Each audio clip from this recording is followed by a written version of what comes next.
Hello again guys, and welcome back to the channel. And what we have here for this video review is an Ingersoll. This is the fourth Ingersoll.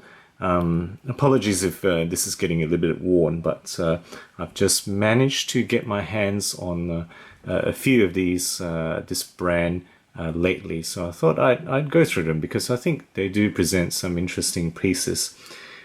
So what we have here is an Ingersoll, Ohio. The model number is IN4700WH.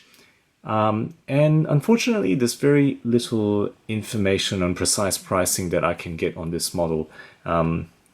It doesn't seem to be currently available on Amazon US, but there is a listing on Amazon UK, and I'll put some of the links I found below for reference. So what we have here is the Calibre 647. Again, all their movements are at 21,600 beats per hour. There has been no variation on that. This one, like the last one, like the Cimarron model which I reviewed, again, somewhat surprisingly, actually comes up with 35 joules, which you can see on the rotor there. More joules than most of the watches that I have reviewed. Now, joules, of course, are not necessarily a measure of value or quality. They are there for reducing the risk of wear over time, because, a jewel, a ruby, for example, should have very little risk of wear, or at least a reduced risk of wear compared to steel parts. So 35 at least means to me that they have a lot of surfaces they feel they need to protect. Again, this has a rather disappointing 30-hour power reserve. I'm beginning to wonder whether there is any Ingersoll with a different power reserve than the 30 hours that I seem to be seeing on all the ones I get my hands on. This one is presented with a large date, so single individual windows for the dates there, 24-hour subdial at the 9 o'clock position, and a day-night disc accompanying the dial, and a power reserve indicator. So that's the first power reserve I've seen on an Ingersoll on this channel, and it's implemented fairly nicely on this white textured, very nicely variably textured but subtly textured dial. You can see there on the on the close-up that I'm trying to do here. Subtle decoration and offset printing of the automatic power reserve 35 joules on that 630 position really that you see here. The case is stainless steel in plain stainless steel color. There's no toning on this one, so that's pure stainless steel. 42 millimeters in diameter and just over 13 millimeters thick as measured. The water resistance is 13 meters, so again just splash resistance. All the Ingersolls I have gotten seem to have display backs, which I guess is a nice feature, but after a while I guess I start to question whether they just do it without thinking, without whether there's any actual value in displaying the movement. Even on the open heart watch that I did, they did a display back on, and that one wasn't particularly pretty. So mineral on the back, mineral glass on the front as well. This isn't a sapphire. There has only really been one Ingersoll with a sapphire crystal that I've done so far, so that doesn't seem to be a standard thing, perhaps only on the more high-end models.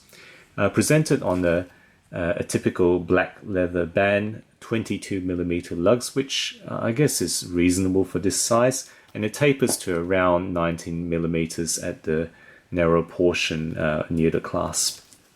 It comes with this stainless steel butterfly style deployment, and this time it does come with a push button release, unlike some of the ones that I've reviewed before.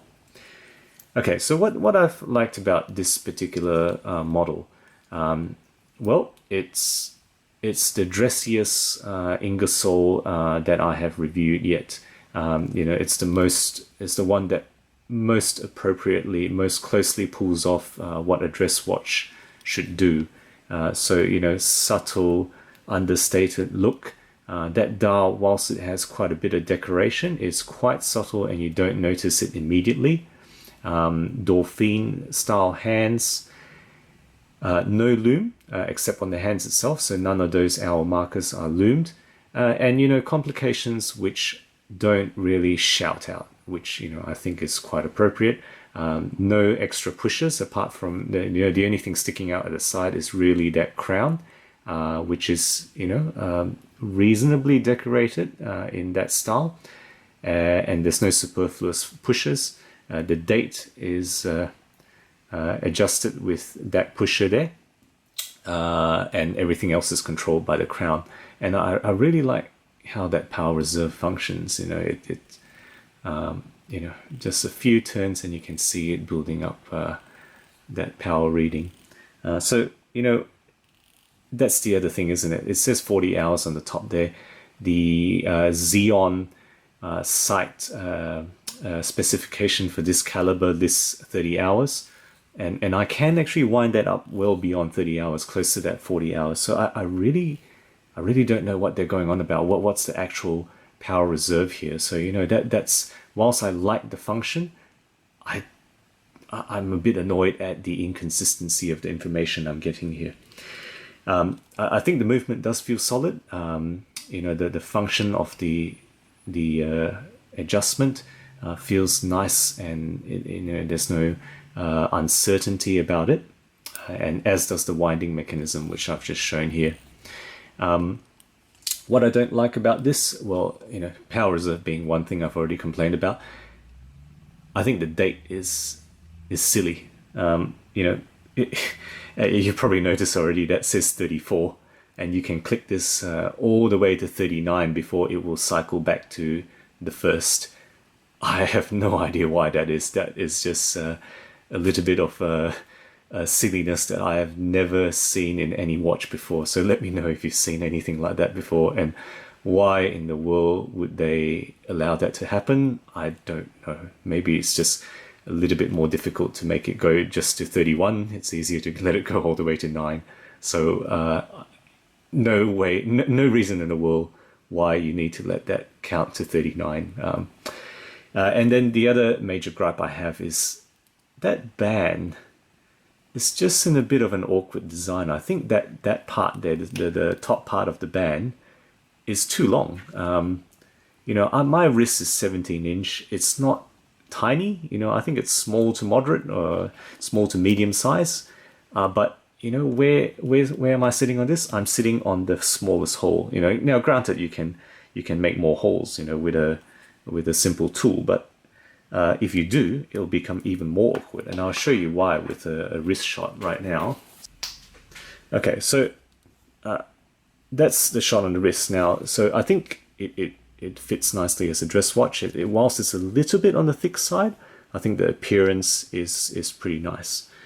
Now, if you can see where it sits on my wrist, so I'll just put that leather band away properly. So, okay, so if you can see where it sits on my wrist, that, because of where my hole position is, that is very short, and that length on the other side,